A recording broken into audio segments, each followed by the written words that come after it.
네, 오늘은 우리 교재 세상을 사랑하지 말라 64페이지 그 중간 부분부터 이제 할 차례입니다.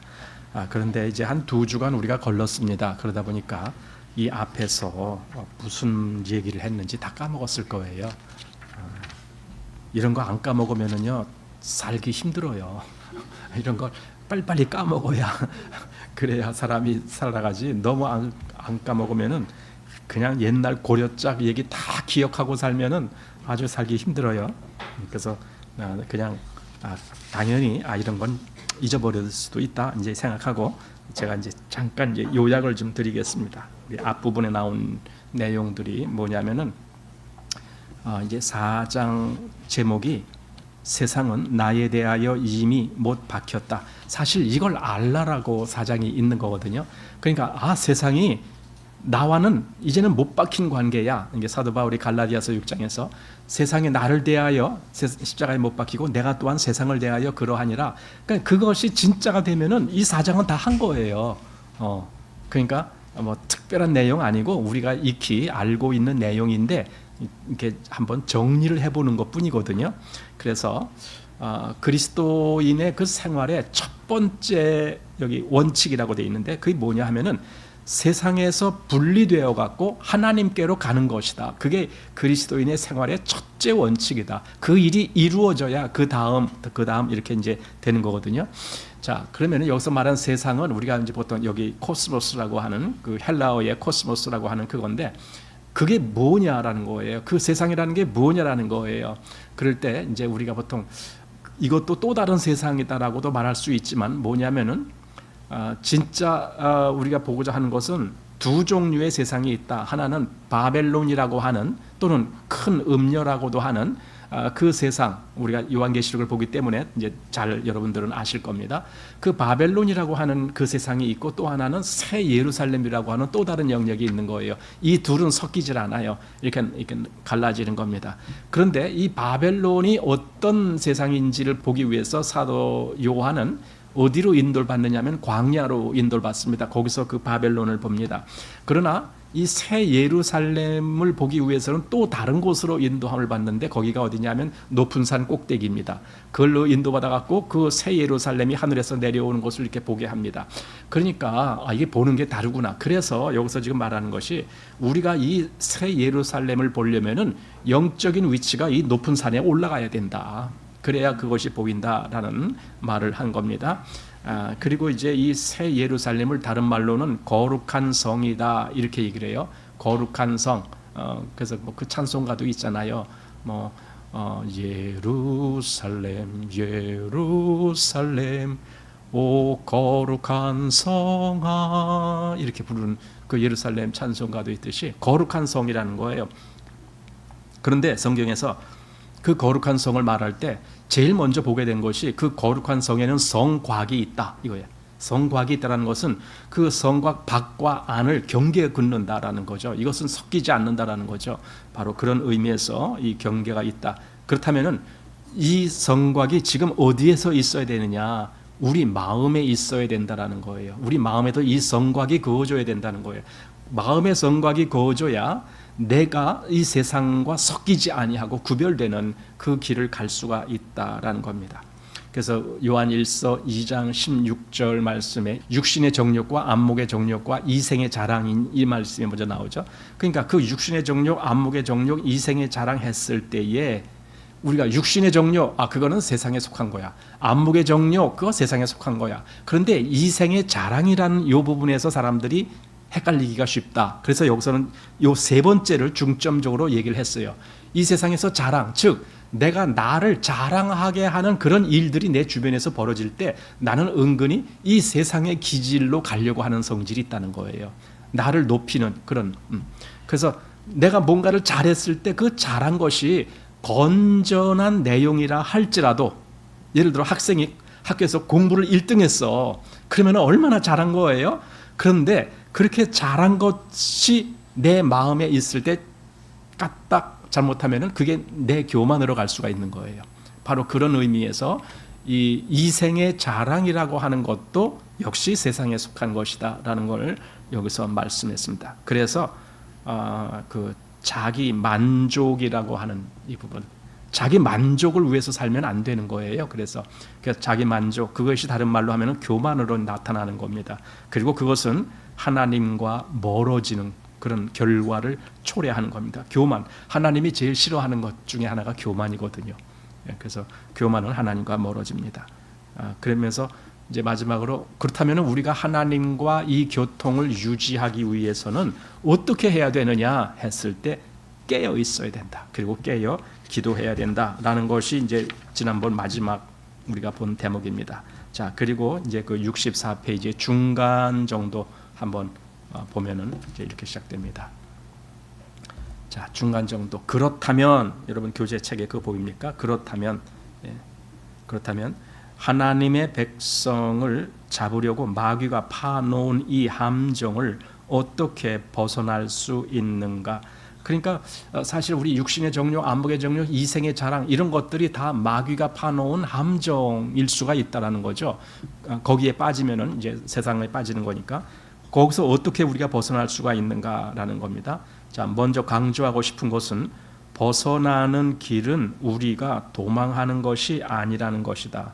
이거 좀 말이 지금 무슨 내용일까 하고 궁금해할 정도로 약간 좀 애매한 그런 내용이죠. 조금만 더 보면 금방 압니다. 자, 많은 사람들은 우리가 세상의 일을 금지하는 법을 세우면 세상을 벗어날 수 있으리라고 생각한다. 그것은 어리석은 것이다. 그러니까 우리 세상 일 안 하면 돼. 안 하면 그럼 어떡하라는 거예요? 저 산 속에 들어가야 되는 겁니까? 자연인이 되어야 되는 겁니까? 세상 일 안 하면 돼? 아닙니다. 우리는 세상 일 안 할 수가 없습니다. 세상 일 안 할 수가 없어요. 세상 일도 해야 돼요. 그러니까 여기 세상을 벗어나는 그것이 곧 이런 모든 일에 빠지지 않는 거다. 이렇게 하면 그건 안 됩니다. 자, 그것은 어리석은 것이다. 자, 우리가 어떻게 세상에 속한 방법으로 세상의 체계를 벗어날 수 있는가? 불가능하다라는 거죠. 그러니까 단지 우리가 어떤 일은 안 한다라는 그런 게 다 역시 세상에 속한 거거든요. 이제 그런 걸로는 세상을 벗어날 수가 없다. 자, 그러면서 마태복음 11장 18절 19절 하신 말씀 여기 요한이 와서 먹지도 않고 마시지도 아니하며 저희가 말하기를 귀신이 들렸다 하더니 인자는 와서 먹고 마시매 말하기를 보라 먹기를 탐하고 포도주를 즐기는 사람이요 세리와 죄인의 친구로다 하니 이제 이렇게 그러니까 사람들은 세상은 이래도 비난하고 저래도 비난해요. 여기 말대로 먹지도 아니하고 뭐 마시도 아니하니까 세례 요한이 그랬죠. 세례 요한은 굉장히 절제된 삶을 살았잖아요. 그랬더니 귀신 들렸다 이렇게 비난했어요. 귀신 들렸다. 근데 그다음 인자는 와서 먹고 마시니까 보라 저 먹기를 탐하고 포도주를 즐기는 사람이다. 또 비난하는 거예요. 그러면 도대체 어느 쪽이냐? 세상은 이래도 비난 저래도 비난합니다. 나 세상 일 안 할래. 세상과 완전히 그냥 이렇게 담 싸서 뭐 이렇게 이러면 그러면은 세상이 야 저 사람 참 고상하다 그럴 것 같아요? 아니에요. 여기 말대로 귀신 들렸다 그럴 거예요. 그러니까 세상은 이래도 비난 저래도 비난입니다. 그리고 그런 방법으로는 절대로 세상으로부터 분리가 되지 못한다라는 거예요. 구별되지 않는다라는 거예요. 애써 힘만 드는 거죠.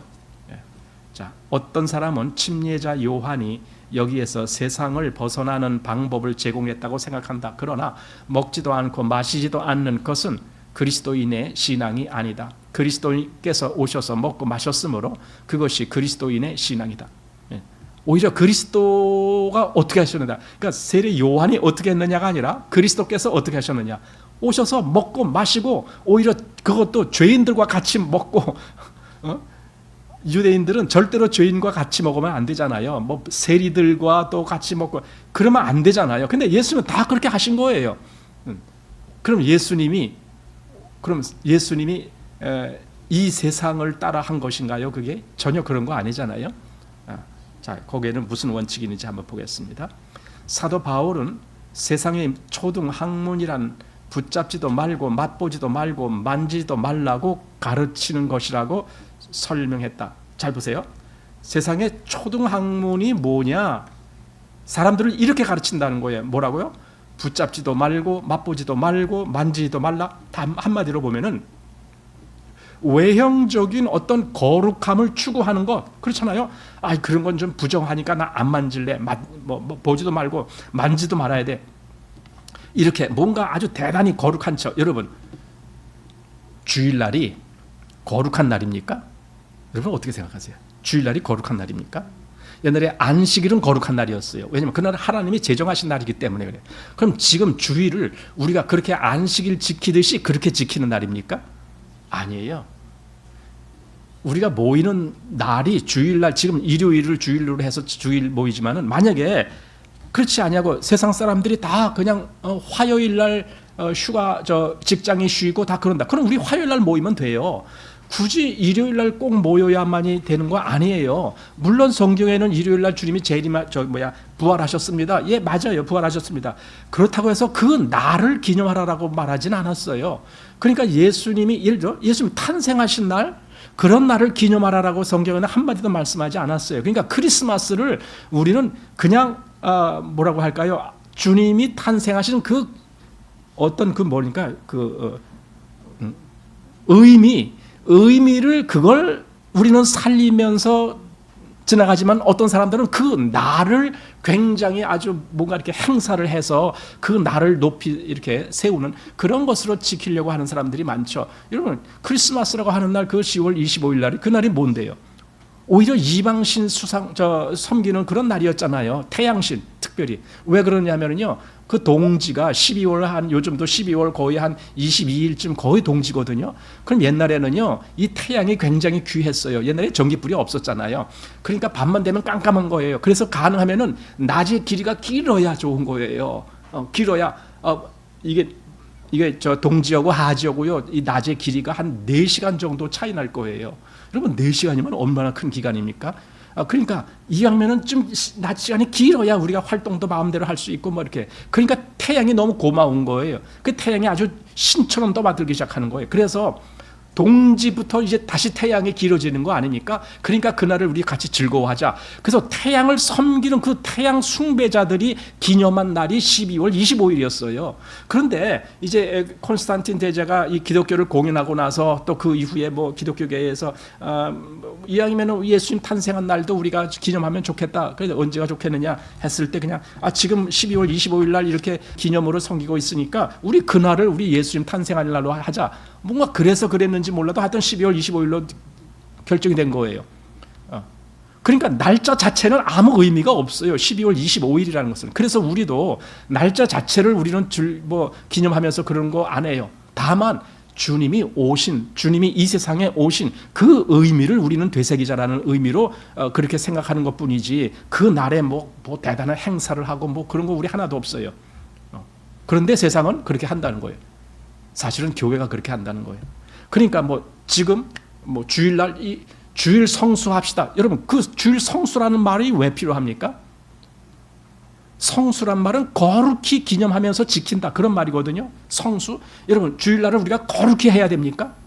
그럼 주일날은 거룩히 하고 다른 날은 뭐예요? 다른 날은 개판으로 삽시다? 이렇게 하는 겁니까? 주일날만 거룩히 하면 되고 우린 다 나머지는 상관없어, 이렇게 합니까? 그리스도 안에 거하는 사람이라는 것은요, 주일날의 문제가 아니라 항상 주님과 함께 있는 거예요. 주일날이라고 더 거룩한 것이 아니에요. 다만 주일날은 뭐냐, 우리가 이렇게 같이 모이는 이 시간이 편리한 시간이기 때문에 이날 모이는 거예요. 왜냐하면 세상에 그런 원리가 있어서 일요일날 쉬니까. 그러니까 우리가 얼마나 모이기 좋으냐. 만약에 세상에서 하루도 이렇게 쉬는 날이 없이 일주일 내내 7일을, 옛날에는 그런 날도 있었거든요. 일주일 내내 노동하는 거예요. 여러분, 그러면 어떻게? 참 모이기가 힘들겠죠. 그럼 밤에 모여야지 뭐. 일 끝난 다음에. 그렇게 되는 거예요. 그러니까 주일날이 거룩한 날이 아니라 오히려 그리스도 안에서는, 우리 마음에서는 날마다 주일이 될 거예요. 그러나 성경에서는 또 모임에 대해서 그것이 얼마나 귀중한 건지를 말씀했기 때문에, 그래서 우리 모이기를 힘쓰자. 이왕이면 더 많이 모이자. 여러분, 주일날 모이는 거와 수요일 모이는 거 어떻게 생각하세요? 우리 수요일 저녁에 주일날 모이는 것은 대단히 중요하고 수요일은 그 정도는 빼줘도 돼, 이렇게 생각합니까? 여러분, 모이면 다 똑같은 거예요. 그리스도 안에서의 어떤 모임도 다 소중한 거예요. 그러나 우리의 편리상 우리가 이렇게 어떤 때는 모이고 또 어떤 때는 모이지 못하고 그런 것이 있는 거죠. 그러니까 이게 세상 초등학문이라는 거 아니에요. 어떤 날을 중요시하고 이 날은 더 좋은 날이야, 이 날은 더 귀한 날이야, 이 날은 거룩한 날이야, 그렇게 가르치는 게 그게 초등학문이라 이거예요. 여기서 지금 말한 거예요. 예, 세상 초등학문이란 뭐라고 가르쳐요? 붙잡지도 말고 맛보지도 말고 만지도 말라고 가르치는 것, 이게 세상 초등학문이다. 바로 골로새서 2장 21절에 있는 말씀, 거기 한번 볼까요? 본문 이거. 너희가 세상의 초등학문에서 그리스도와 함께 죽었거든 어찌하여 세상에 사는 것과 같이 의문에 순종하느냐? 곧 붙잡지도 말고 맛보지도 말라 하는 것이니 이 모든 것은 쓰는 대로 부패에 돌아가리라. 이거야. 그렇게 뭐 붙잡지도 말고 맛보지도 말고 만지도 말라, 아무리 그래도 그건 다 어디로 돌아가요? 부패로 돌아가는 거예요. 썩어져 가는 거예요. 그거 아무리 그래도. 그래서 그건 다 사람의 명과 가르침이 있다 그거야.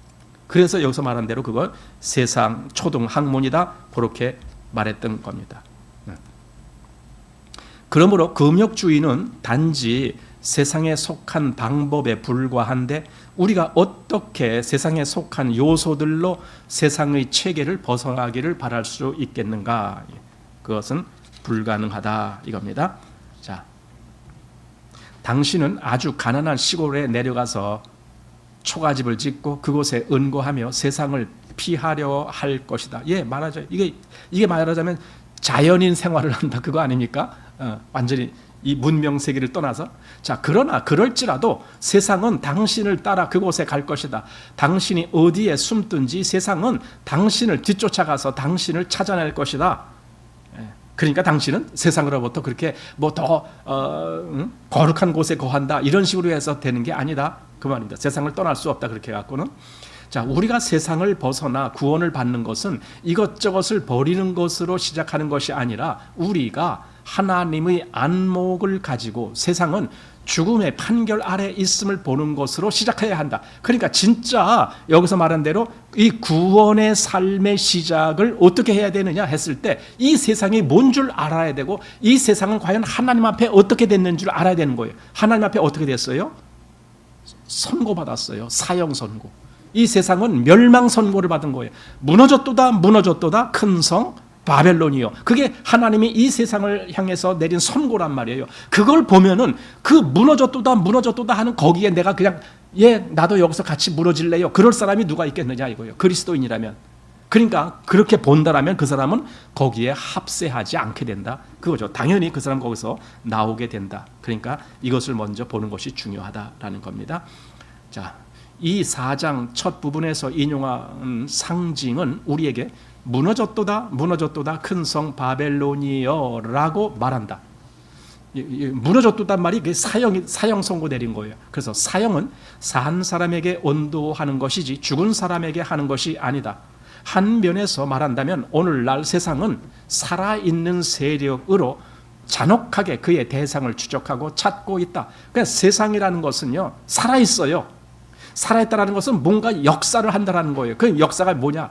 여기 사실은요 마귀의 역사예요. 그게. 그래 마귀들이 무슨 역사를 해요? 할 수만 있으면 택하신 자들도 미혹하게 하는 그 역사를 지금도 하잖아요. 우는 사자와 같이 두루 다니면서 삼킬 자를 찾는다 그러잖아요. 그러니까 그 역사를 하는 것이 이 마귀고 그게 바로 여기 세상 세력이다라는 겁니다. 자, 그러나 비록 그 집행은 장래이지만 사형이 언도되었고 사망은 분명한 것이다. 이걸 알라라는 거예요. 이 바벨론은 사형 선고를 받았어. 이걸 알라 그 말입니다. 자, 사형 언도를 받은 사람은 감옥에 갇혀서 죽음을 기다리는 것 외에 다른 소망이 없다. 마찬가지로 세상은 심판 아래 있으며 소망이 없다. 자, 소망이 없다. 세상은 심판 아래 있어. 자, 그 밑에 보십시오. 우리는 세상 체계가 아직 멸망하지 않았고 하나님에 의해 끝나지는 않았지만 끝나는 것이 이미 정해진 사실임을 안다. 그러니까 세상은 이미 정해졌어요. 어떻게 하다고요? 멸망으로, 심판으로. 자, 그게 히브리서 1장 11절 보십시오. 여기 10절부터. 또 주여 태초에 주께서 땅에 기초를 두셨으며 하늘도 주의 손으로 지으신 바라. 그것들은 멸망할 것이나. 그러니까 보세요.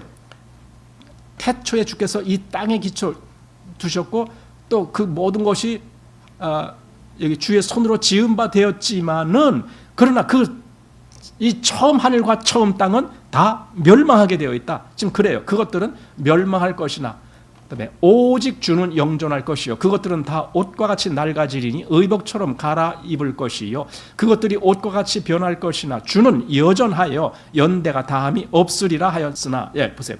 여기 지금 여기 그 처음 하늘과 처음 땅에 속한 옛 창조에 속한 그 세상이 있고 여기 주님의 영역이 있어요. 그런데 이것은 멸망할 것이고 이쪽 주님 쪽은 영원히 영속할 것이에요. 그럼 나는 어느 쪽에 가겠느냐 이거예요. 나는 어느 쪽에?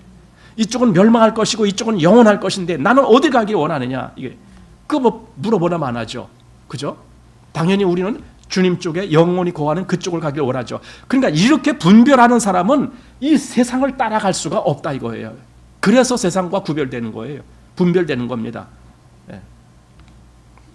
자, 우리가 이 사실을 보는 것은 완전히 다른 것이다. 그래서 본다라는 말은 그것을 정말 분별 있게 깨달아서 본다 그거예요.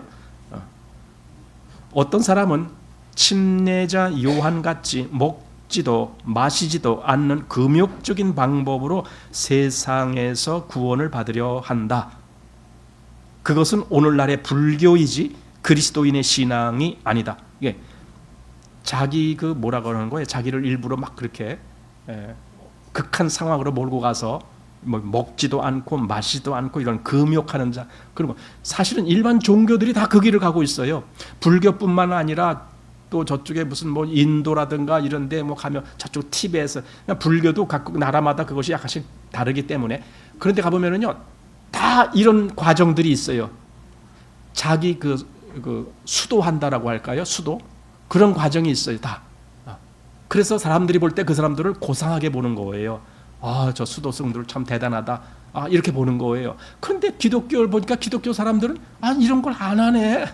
이 사람들은 개판인가 봐. 뭐 이렇게 되는 거예요. 그러나 사실은 그게 아니에요. 진짜 세상과의 구별은 그렇게 수도를 하고 도를 닦는다라고 되는 것이 아니라 진짜 그리스도인, 가짜 그리스도인 말고 진짜 그리스도인은 마음에 그 선이 딱 그어지는 거예요. 세상에 속할 수 없다라는 거예요. 이제 여기서 요한이 금욕주의자처럼 혹 비춰질 것 같아서 제가 한마디 더 하겠는데 요한은 금욕주의자가 아니었어요. 세례 요한 얘기하는 거예요. 그런데 왜 요한이 그 광야에 있으면서 뭐 약대 털옷을 입고 또 메뚜기와 석청을 먹고 왜 그런 일을 왜 했어요? 여러분 그 요한이 금욕하려고 해서 먹은 거 아닙니다. 요한은 그의 일이 있습니다. 요한이 해야 될 일이 있습니다. 그는 뭡니까? 광야에서 외치는 자의 소리 그 일을 해야 되기 때문에 그렇게 가서 그렇게 한 거예요. 그렇기 때문에 이 세상에서 좋은 것 다 먹고 마시고 하는 것 그렇게 하고 어떻게 광야에 외치는 자의 소리 역할을 합니까? 그러니까 요한은 이미 예언된 대로 광야에 외치는 자의 소리의 그 감당을 하기 위해서 그렇게 한 것이지 금욕주의자가 되려고 그렇게 한 건 아니거든요. 그런데 이제 여기서도 인용하면서 세례 요한이 금욕주의자였다가 아니라 세례 요한이 하는 것처럼 오늘날 마치 금욕주의자의 그런 삶을 살면서 세례 요한을 그렇게 따라하겠다라고 하는 거라면 그건 금욕주의자가 된다. 지금 그 말이거든요. 그러니까 세례 요한이 금욕주의자는 아니지만 그의 방법을 따라서 금욕하고 자기를 절제하려고 하는 그것은 다 금욕주의자다. 그리고 주님은요 이 세상을 그렇게 수도승처럼 그렇게 구별해서 그렇게 한다라고 해서 세상과 구별되는 것도 아니고 그가 또 세상을 어떻게 하는 것도 아닙니다. 마치 뭐 대단하게 이 세상에서 더 고상한 척하면은 더 거룩한 것 같고 그런 거 아닙니다. 그런 거 아니에요. 사람들이 그걸 속아요. 거기에 속아 넘어가요. 대단하게 자기 수양을 하면은 더 위대한 사람 같이 그렇게 하려고 그래요. 그런 거 아니거든요. 네덜란드에 수상까지 한 아브라함 카이퍼라는 사람이 있어요. 물론 그의 신앙에서 많이 훌륭한 부분도 있기 때문에 뭐 그 사람의 책도 보기도 하고 합니다만은 근데 그 사람이 잘못한 게 있어요. 사실 아브라함 카이퍼뿐만 아니라 그 당시에 많은 그 신앙의 그 인도자들이 그런 잘못을 범했는데 뭐냐면 세상을 변화시키기 위한 시도를 하는 거예요. 세상을 변화시키는 그래서 정치인들이 돼요. 그 아브라함 카이퍼가 수상까지 해요. 그러니까 그렇게 하면서 이 나라 또는 어떤 뭐 도시 이걸 완전히 정말 거룩한 도시로 만들자 그렇게 하면서 하는 거예요. 여러분 그게 세상 방법이에요. 그게 전혀 그리스도인의 방법이 아니에요. 그리고 그 결과 그렇게 해서 정말 거룩하게 된 나라나 도시는 지금까지 하나도 없어요. 그렇게 시도를 했다가 오히려 많은 저항에 부딪히고 오히려 데모가 일어나고 막 거기서 그러니까 싸우고 그러니까 서로 죽이고 막 이런 일이 벌어진 거예요. 오히려 결과가. 그러니까 우리 잘 아는 칼빈도 그래요. 칼빈이 그 자기네 나라가 원래는 프랑스인데도 그는 이 스위스가 갖고 많은 그 일을 했는데 스위스 제네바라고 하는 도시가 있잖아요. 그 제네바 거기에 그 시장까지 하면서 무슨 일을 했느냐? 이 제네바가 완전히 이제 하나님의 도시가 되도록 그렇게 해야 되겠다. 그래서 사람들한테 이 율법을 쫙 가르치는 거예요. 너희는 절대로 이런 일을 하지 마. 또는 너희는 이렇게 해 하면서 그걸 다 가르치는 거예요. 그래갖고 제네바가 어떻게 됐어요? 정말 거룩한 도시가 됐나요? 아니에요. 뒤죽박죽 돼버려요. 세상은 그렇게 해서 변화되지 않아요. 그렇게 해서 되는 것이 아닙니다. 오히려 그 마음에 하나님의 영이 들어가야만 돼요. 그리고 도시를 바꾸는 거 아닙니다. 이렇게 하나님의 영이 들어간 사람을 그럼 어떻게 하느냐? 그 세상으로부터 나오게 만들어요. 세상을 바꾸는 것이 아니라 세상으로부터 나오게 만드는 거예요. 구별되게 만드는 겁니다. 이것이 하나님의 방법이에요. 그런데 많은 사람들은 그걸 착각을 하는 겁니다. 우리나라도 그런 사람들 많아요. 우리 나라를 거룩하게 하나님께 바쳐야 되겠습니다. 뭐 이렇게 하는 사람들이 있어요. 하나님 그거 원하지도 않는데. 자, 우리 그리스도인은 먹고 마신다. 자, 그러나 우리는 먹고 마시는 것이 세상에 속한 것이며 세상과 함께 죽음의 판결 아래 있는 것임을 알기 때문에 먹고 마시는 것이 우리를 통제할 방법이 없다. 통제한다. 우리를 잡아놓는다 그런 의미예요. 우리를 잡아놓는다. 원래 영어 버전을 보니까 그렇게 되어 있습니다. They have no grip upon us 이렇게 되어 있습니다. 우리를 붙잡아 놓을 수 없어. 이제 이렇게 이제 말하는 겁니다. 자, 가령 상해의 시청에서 당신이 근무하고 있는 학교에 폐교 처분을 내렸다 하자. 폐교. 우리나라도 그런 거 많죠. 폐교. 저 시골 같은 데 가면 폐교된 학교 많아요. 특히 초등학교는 많이 폐교됐어요. 왜냐하면 아이들이 없어지니까 몇 명 안 되니까 점점 더 이제 어느 학교 분교하다가 이제 분교도 이제 안 돼. 그래서 학생들 뭐 기껏해야 1학년에서 6학년까지 다 5명. 뭐 그런데 그거 어떻게 5명 선생님 한 분 딱 와갖고 이렇게 있는데 그 5명 그러니까 어떻게 그 유지가 안 되니까 나중에 이거 폐교 처분하는 거예요. 그거예요. 여기 그래서 여기 지금 가령 상해의 시청에서 당신이 근무하고 있는 학교에 폐교 처분을 내렸다 하자. 그러니까 이 사람이 지금 근무하고 있는 학교, 그러니까 이 사람이 교사로서 거기 근무하고 있어요. 근데 그 학교가 폐교 처분된다는 거예요. 자, 그럼 이 소식을 듣는 순간 당신은 그 학교에 소망이 없음을 깨달을 것이다. 그렇죠? 이제 언제까지? 올해 말까지, 올해 12월 30일까지 그리고 이제 끝. 만약에 이런 명령이 내려왔다면은 더 이상 여기에는 뭐가 있어? 그러면서 아니 거기 내가 이제 그래도 내가 여기 이제 교사로 있으니까 내년에 운동회를 어떻게 할까? 그거 구상하고 있어요? 내년에 우리 봄 소풍 어디로 갈까? 그거 구상합니까? 아니에요. 여기 폐교되는 거예요. 더 이상 여기 소망이 없어요. 아무런 계획도 안 해요. 이젠 정리할 단계, 정리, 끝날 단계. 그렇게 된다는 겁니다. 자, 당신은 계속하여 그곳에 잠시 일을 하지만 당신은 그곳의 장래를 위해 무엇을 계획하지 않을 것이다. 그죠? 학교가 문을 닫아야 한다는 소식을 듣는 순간 학교에 대한 당신의 태도는 변했을 것이다. 당연히 변했죠. 학교에 더 이상 미래에 어떤 소망이 없죠. 그러니까 정리만 하는 겁니다. 자, 또 예를 들어 만일 정부에서 어떤 은행을 폐쇄하기로 결정했다고 하자. 당신은 즉시 거액의 돈을 입금해서 은행이 도산하지 않도록 하겠는가? 여러분 어때? 여러분 거래 은행 하나씩들 다 있죠. 뭐 두세 개 있는 사람도 있을 것이고, 예를 들어 국민은행 또는 신한은행 대표적인 은행들이니까, 또 농협 이런 것들이 대표적인 은행들 아닙니까? 내가 농협 거래자야. 거기 내 계좌가 하나 있어. 그런데 어느 날 이 농협에서 뭔가 이 경영을 잘못해갖고 부도나게 됐어요. 그럼 내가 어떻게 해야 돼요?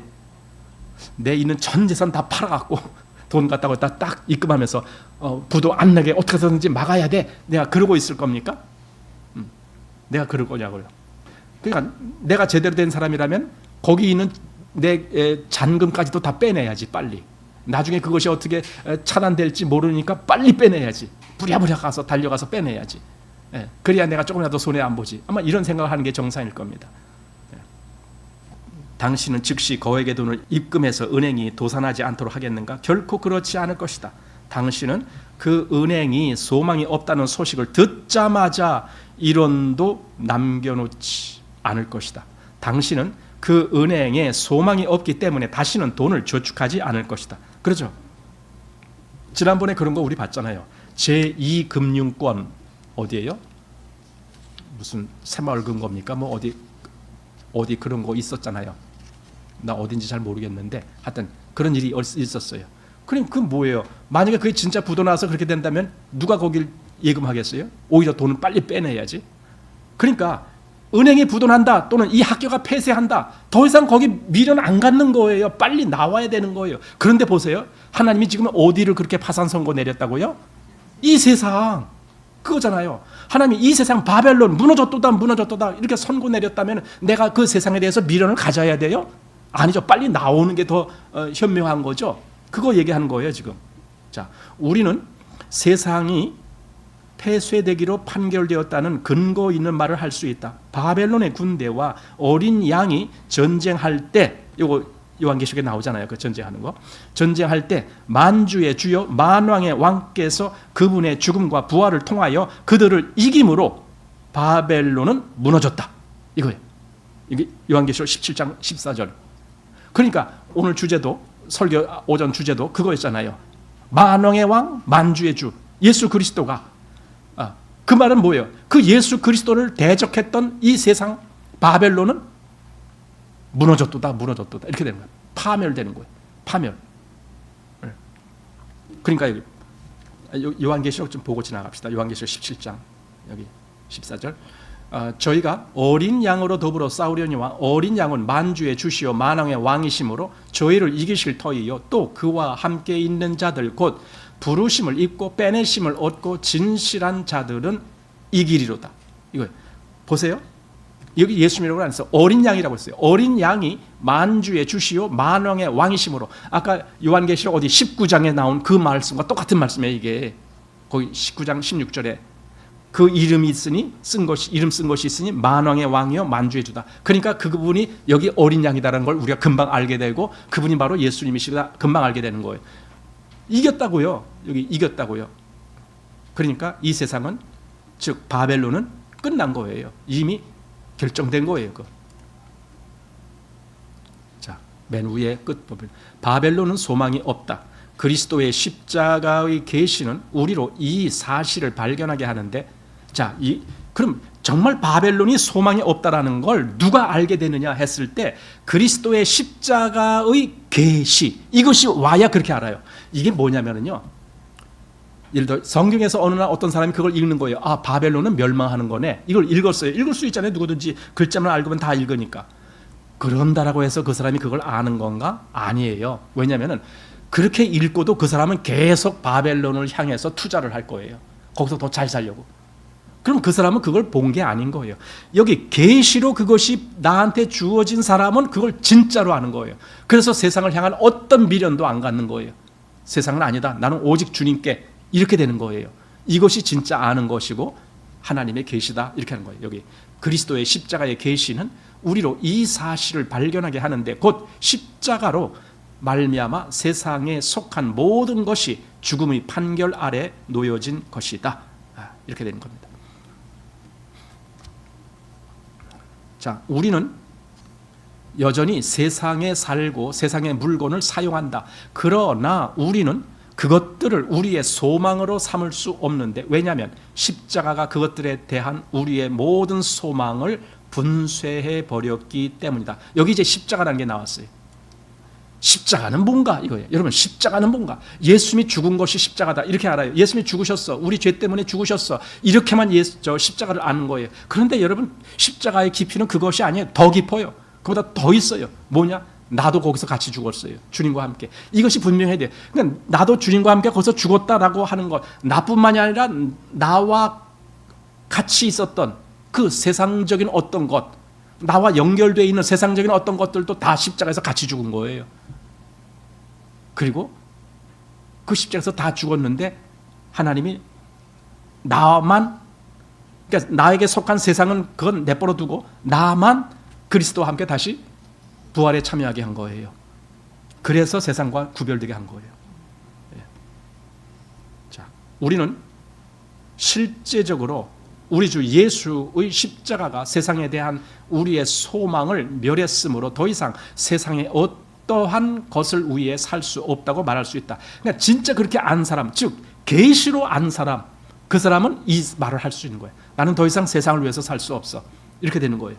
그러나 그 계시로 안 것이 아니고 그냥 적당하게 성경을 읽어보니까 그런 말이 있네, 이렇게 안 사람은 아무런 능력이 없어요. 이게 안 돼요. 그건 계시가 아니기 때문에 그래요. 자, 이와 같은 계시가 아니고서는 참으로 세상에서 구원받을 수 있는 방법은 없다. 그래서 구원이 안 되는 거예요. 이 사람은 구원이 안 되기 때문에 계속 세상을 향해 가고 세상에서 잘 되기만을 바라고 그거예요. 그런데 어느 날 세상이 멸망당해요. 그러니까 요한계시록에 뭐가 나와요? 사람들이 통곡을 하는 거예요. 거기 상고들이 통곡한다 그랬잖아요. 상고들이 자기들이 그동안 뭘 팔고 뭐 장사 이렇게 했는데 그걸 더 이상 팔 수 없게 되니까 통곡을 한다 그랬잖아요. 그것처럼 여기 세상으로 인해서 사는 사람은 어느 날 이 세상이 무너졌을 때 통곡을 하는 거예요. 자, 우리가 얼마나 세상을 사랑하고 또 세상이 우리를 얼마나 사랑하는지를 깨닫게 될 때 그 세상으로부터 달아나는 것으로 피하려고 할 것이다. 그러나 세상은 틀림없이 우리를 따라올 것이다. 이게 뭐냐면은 우리가 세상을 사랑하고 세상도 우리를 사랑하고 아주 이 끈끈한 뭔가 줄로 매여 있는 것 같은 이런 것을 어느 날 알고는 우리가 세상을 떠나야 하는데 하고 이제 도망간다는 거예요. 그런데 아무리 그래도 세상은 틀림없이 우리를 도로 따라온다는 거예요. 그런 식으로 세상과는 끊어질 수가 없다 이겁니다. 자, 계속 보겠습니다.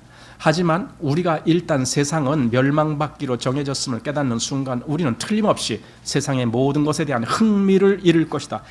예, 정말 그렇습니까? 이 세상을 향한 이런 흥미가 이루어졌습니까? 여러분, 세상에서 뭐 그렇게 잘 사는 거, 그리고 남들 그냥 거기 그냥 미쳐갖고 그냥 날뛰고 뭐 하는 거, 근데 우리는 아무런 그 마음이 끌리질 않잖아요. 거기에 예를 들어 어디 무슨 부동산 경기가 뭐 어떻게 됐다고 아무리 떠들어봐야 그냥 우리는 그거 쇠기의 경읽기식으로 듣잖아요. 우리는 그거 별로예요. 그런 거.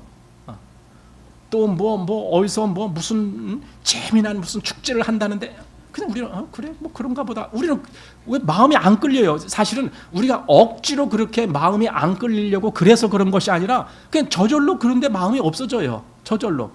그러니까 텔레비전도 그렇다니까요. 옛날에는 텔레비전을 얼마나 재밌게 봤어요. 근데 어느 날부터인가 텔레비전이 하나도 재미가 없어.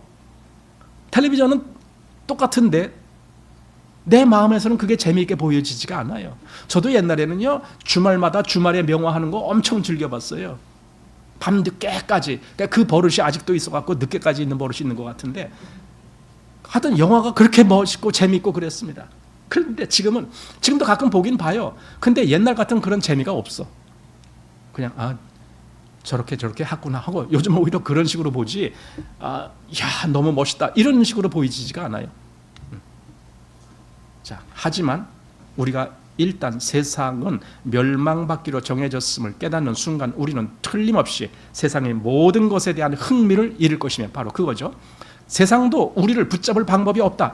마음에서 흥미가 없어져야 끊어져요. 세상은 마음에 애착을 갖고 있으면 끊어지지가 않아요. 그러니까 마음에서 이렇게 멀어지게 되겠죠.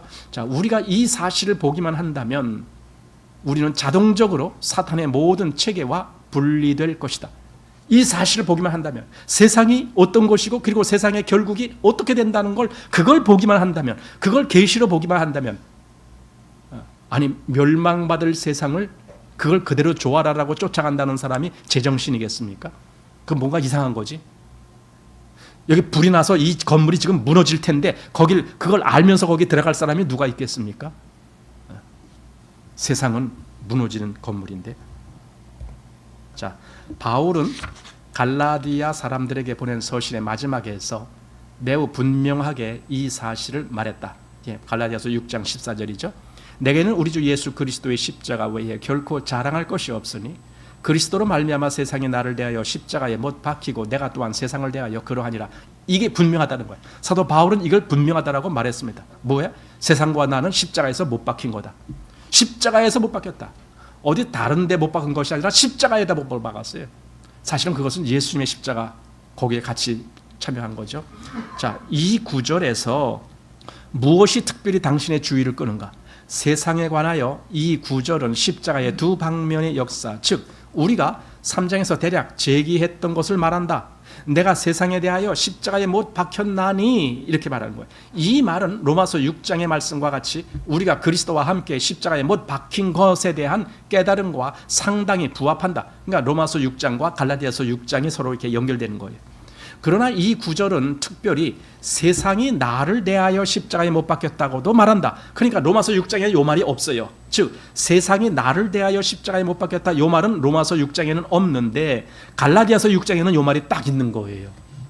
그러니까 내가 십자가에서 못 박히고 내가 세상을 대하여 못 박혔다, 이것은 얼마든지 로마서 6장에서도 해석이 되지만 세상이 나를 대하여 십자가에 못 박혔다, 이것은 갈라디아서에만 있는 것이다, 그 말입니다. 자, 하나님께서 그리스도께서 이루신 역사에 대한 계시를 가지고 당신과 내게 오실 때 그분은 우리 자신이 십자가 위에 있음을 보여주실 뿐만 아니라 우리의 세상도 십자가 위에 있음을 보여준다. 그러니까 우리 예수님과 함께 우리가 같이 그 십자가에 같이 거기에 그때 달린 거야, 이렇게 얘기를 하잖아요. 그랬을 때에 나만 달린 것이 아니라 여기 지금 우리의 세상도, 그 말 하고 있어요. 우리의 세상도, 즉 나와 관계된 세상, 그거죠. 그것도 십자가에 못 박혔다 이거예요. 같이. 그래서 아까 말한 대로 세상이 나를 대하여 십자가에 못 박혔다라는 그 말을 할 수가 있는 겁니다. 당신이나 내가 만일 십자가의 심판을 피할 수 없다면 세상 또한 십자가의 심판을 피할 수 없다. 예, 우리 십자가의 심판 피할 수 없어요. 그래서 우리는 다 십자가에 같이 달린 자가 된 거예요. 물론 세상 사람들도 결국은 심판받겠지만은 그리스도인들도 이미 십자가에 못 박힌 자신을 보게 되는 겁니다. 그런데 우리가 그 십자가를 피할 수 없다라면 우리와 관계된 그 세상도 역시 그 십자가를 피할 수 없다. 그러니 당연히 세상도 십자가에 못 박힌 거다, 이렇게 되는 겁니다. 내가 참으로 이 사실을 보았는가가 문제이다.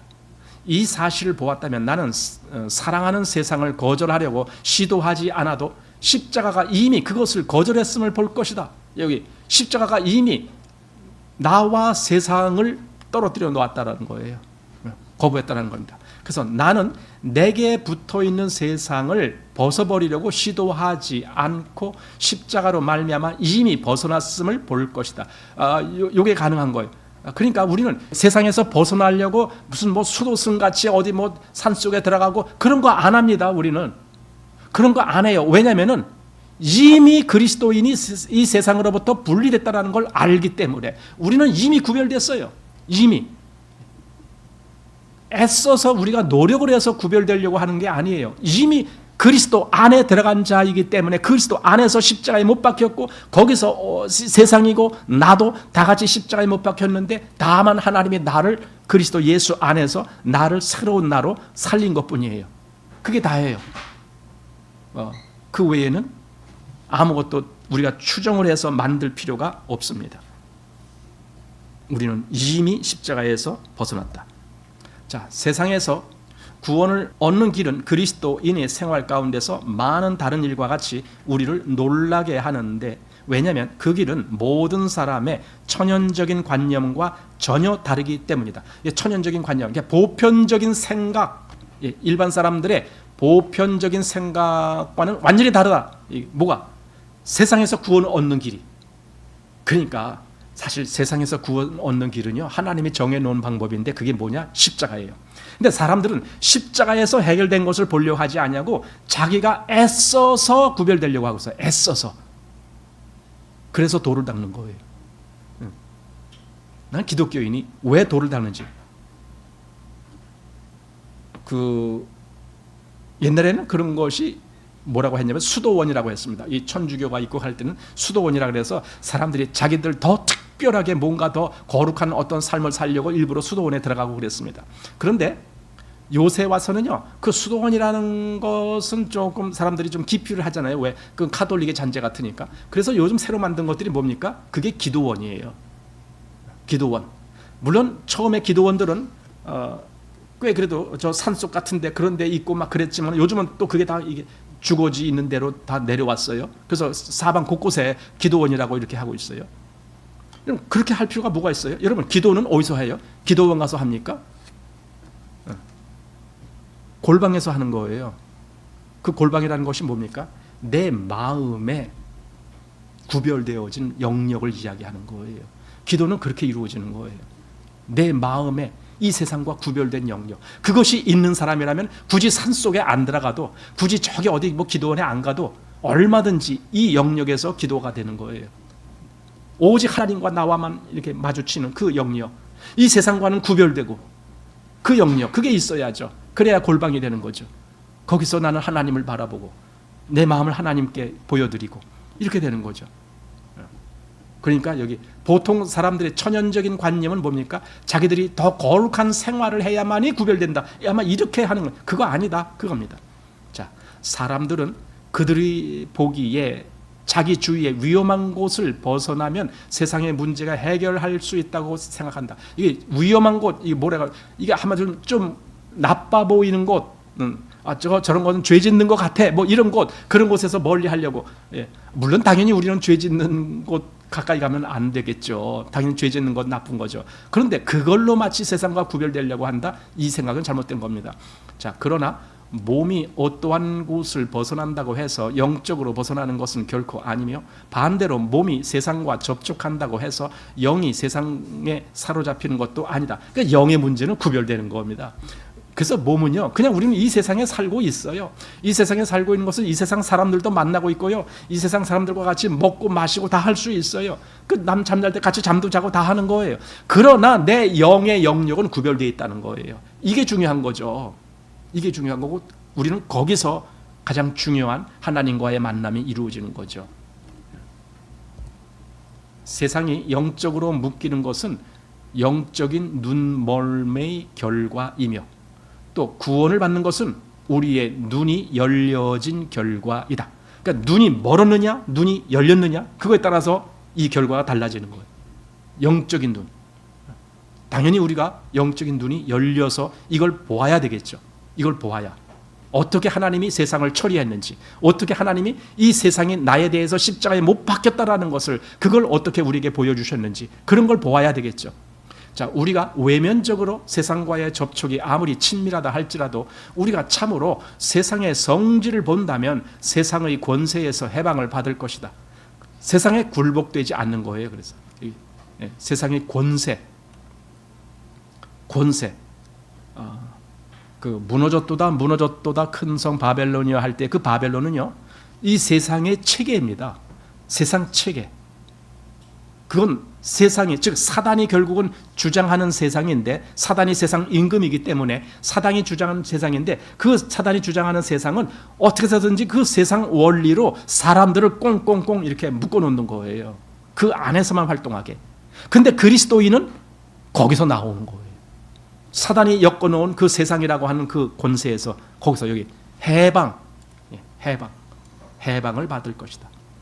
자, 세상의 기본적인 특성은 사단에 속한 것이며, 그것은 하나님과 원수가 된다. 우리가 이 사실을 본다면 구원을 얻을 것이다. 내가 당신에게 묻겠는데 당신의 직업은 무엇인가? 상인인가? 의사인가? 예, 뭐 사실은 그게 다 세상과 관련되어 있는 직업들이에요. 하지만 그거 버릴 필요는 없다 이거예요. 그 세상, 이게 우리 앞에서 여기 세상을 사랑하지 말라 이 앞부분 시작할 때 보면은 막 이 세상에는 여러 직업들이 다 결국은 그렇게 뭐 좋고 의롭게 보이는 그런 직업이라 할지라도 그게 결국은 세상이다라는 걸 봤습니다. 그렇다면 그럼 우리 세상 직업 다 버려야 되는가? 산속에 들어가야 되는가? 아니에요. 그게 아니에요. 아까도 얘기했죠. 그렇게 해서 산속에 간다 할지라도 역시 세상은 거기까지 쫓아와요.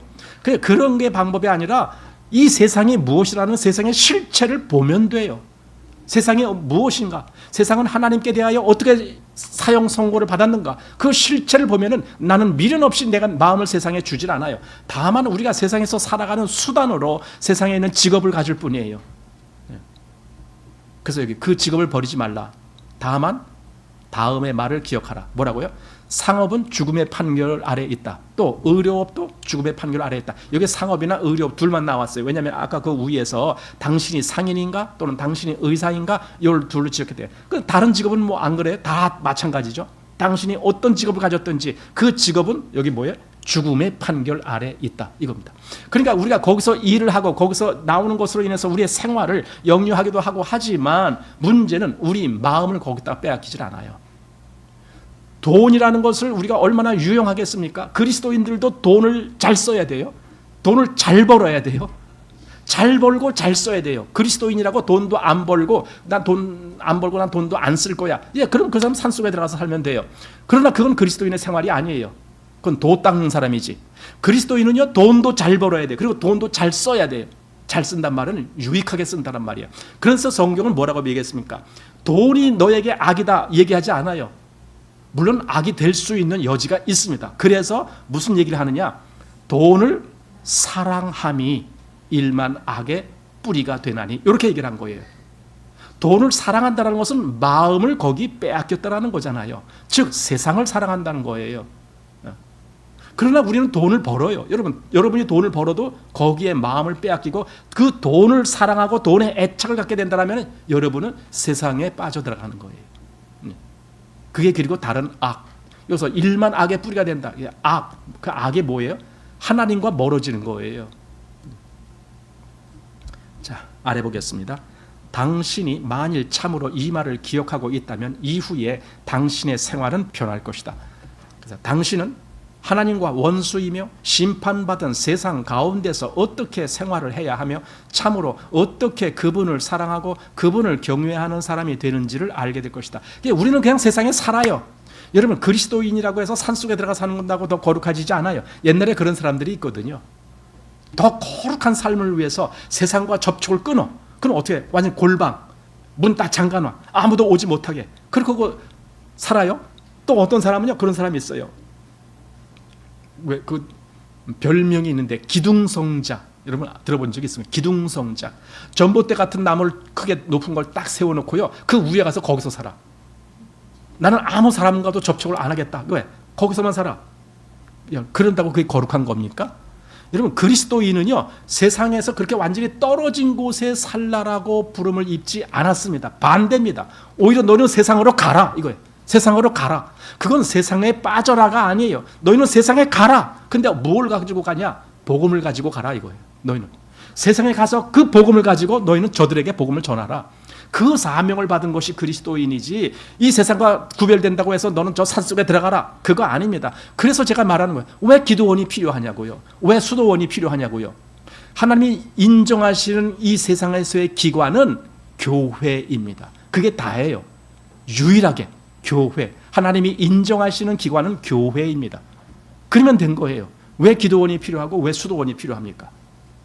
사람들은 그게 더 거룩해 보이기 때문에 그렇게 하는 거예요. 그게 아닙니다. 마음에 이미 하나님이 우리로 하여금 이 분별을 할 수 있는 그 구별을 주셨고 그로 인해서 우리 마음에는 이미 그 구별이 되어 있다면 우리가 어디에 가든지 어떤 사람을 만나든지 거기에 빠져들어가는 것이 아니라 오히려 그들에게 하나님의 빛을 너희는 세상의 빛이다 했잖아요. 그 빛을 발하는 그런 삶을 살게 되는 거죠. 이게 그리스도인이죠. 그래서 오늘 4장은 이렇게 해서 끝냈습니다. 점점 더 재밌어집니다. 이제부터 이 중반 이후로 갈수록 이 책이 더 재미있다라는 걸 보게 됩니다. 자, 기도하겠습니다.